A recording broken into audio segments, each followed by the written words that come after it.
Senhoras e senhores, meninos e meninas, bolsonaristas em pânico e democratas de plantão, o cerco tá fechando, bebê. E não adianta espernear, porque a justiça brasileira tá dando aquela pressão cirúrgica na extrema-direita tupiniquim e o chefe da quadrilha, vulgo Jair inelegível Bolsonaro, já foi arrastado pra Polícia Federal pra prestar contas. 2 horinhas de depoimento, minha gente. Só o tempo de contar mentira, inventar história e se auto-incriminar ao vivo. Atenção pro plot twist. Dessa vez, a treta envolve o filhinho de papai, Eduardo 03 Bolsonaro, que tá lá nos Estados Unidos fazendo lobby contra a justiça brasileira.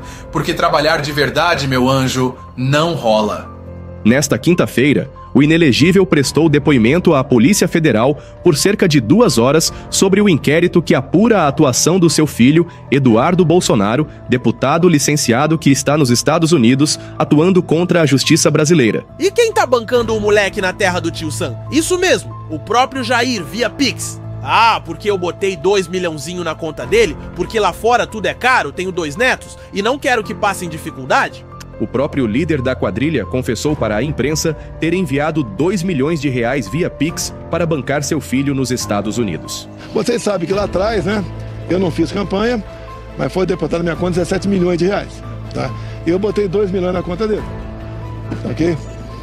Lá fora tudo é mais caro, eu tenho 2 netos, repito, de 4 ou de 1 ano de idade, ele tá lá fora, eu não quero que ele passe por dificuldades. Tá bom, avô de ouro! Só esqueceu de combinar com a lei que esse dinheiro veio de uma campanha de Pix feita pelos apoiadores para pagar multa de pandemia. O líder da quadrilha criminosa declarou que não fez campanha para arrecadar o dinheiro. Porém, o dinheiro é oriundo dos cerca de 17 milhões de reais arrecadados em junho de 2023 em uma campanha entre apoiadores para o pagamento de multas aplicadas pelo governo de São Paulo na administração de João Dória por não usar máscara da pandemia de Covid-19. Ou seja, desviou o Pix da gadaiada. Isso mesmo, aquele 17 milhões arrecadado para pagar. Multa por não usar máscara, o velhote pegou 2 milhões e tacou na conta do filho playboy em Miami. O inelegível também alegou que o seu filho está nos Estados Unidos trabalhando pela democracia, mas o deputado do PL de São Paulo já anunciou por diversas vezes seu lobby com políticos republicanos contra o judiciário brasileiro. E o pior, ainda confessou isso pra imprensa? Que fase, hein, capitão? Enquanto isso, o filhão lá fora vive de selfie com político republicano. Conspiracionista, tentando arrumar sanção internacional contra Alexandre de Moraes. O Alexandre de Moraes, ele é um ditador muito sarcasmo, né? Ele deve estar se deleitando agora com essa situação, mas também o lado racional dele deve ter ligado o alerta. Fica tranquilo, Alexandre de Moraes. Vamos ver quem vai rir por último nessa história toda, né? Semana passada eu estava dentro da Casa Branca numa reunião. Obviamente não vou falar o teor dela ou qual autoridade que a gente se reuniu. Querem meter o ministro na tal lei Magnitsky, usada para punir ditador de republiqueta? Mas Brasil aqui é outro esquema, bebê! Moraes, como sempre, deu aquela resposta de tapa de luva. Pouco importa quem são os inimigos da democracia. Nacional ou internacional, o Brasil sabe se defender e segura essa. Segunda-feira vai ter aquele encontro histórico que a gente sonha. Pouco importa quais são ou quais serão as agressões. Pouco importa quais são ou quais serão os inimigos da democracia, os inimigos do Estado de Direito. Sejam inimigos nacionais, sejam inimigos internacionais, o país soberano como o Brasil sempre saberá defender sua democracia. Bolsonaro e Moraes frente a frente no Supremo, junto com o resto da gangue do golpe. Braga Neto, Augusto Heleno, Anderson Torres, Paulo Sérgio Nogueira, o ex-comandante da Marinha, Alexandre Ramagem e, claro, Mauro Cid, o rei da planilha de vacina fake. Pega a pipoca, porque vai passar na TV Justiça, com narração na nossa live, hein? Se indagou que o presidente da República, se ele indagou alguma coisa sobre alguma possibilidade jurídica de reverter os resultados das urnas. Houve alguma reunião nesse sentido?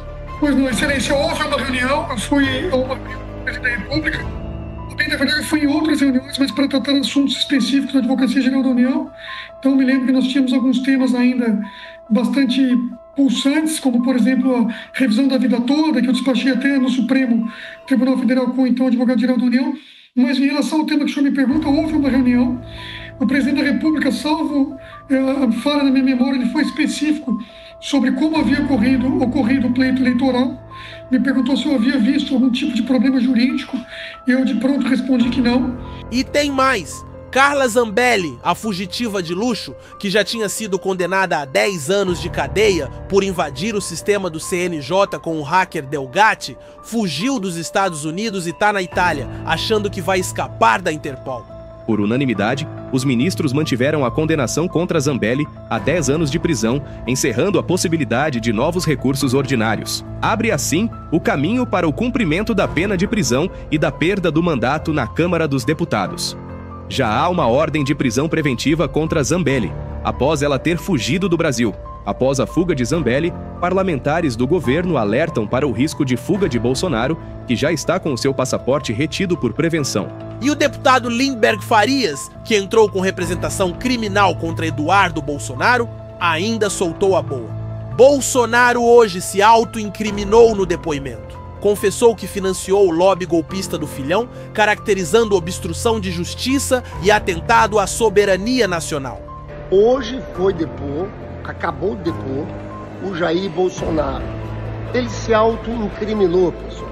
Na minha denúncia eu falava o seguinte: o que Eduardo Bolsonaro está fazendo é obstrução de justiça, é coação no curso do processo, artigo 344. Isso é o seguinte: ele está querendo atrapalhar um julgamento do Supremo que envolve o seu pai. Tem mais, é atentado à soberania nacional. Só que o Bolsonaro hoje diz o seguinte, que de fato 2 milhões daquele Pix, aquela campanha do Pix, ele mandou para Eduardo Bolsonaro. Então está claro que essa campanha internacional, a campanha nos Estados Unidos contra o Supremo, é financiada pelo Jair Bolsonaro. Resumo da ópera. O golpe segue. Só que agora quem tá apanhando é a gangue. E como a gente sempre diz aqui, a democracia brasileira resiste e quem conspira contra ela, mais cedo ou mais tarde, cai. Inscreva-se no canal, deixa o like, comenta "Cadeia nessa turma" e ativa o sininho porque a novela do golpe não para.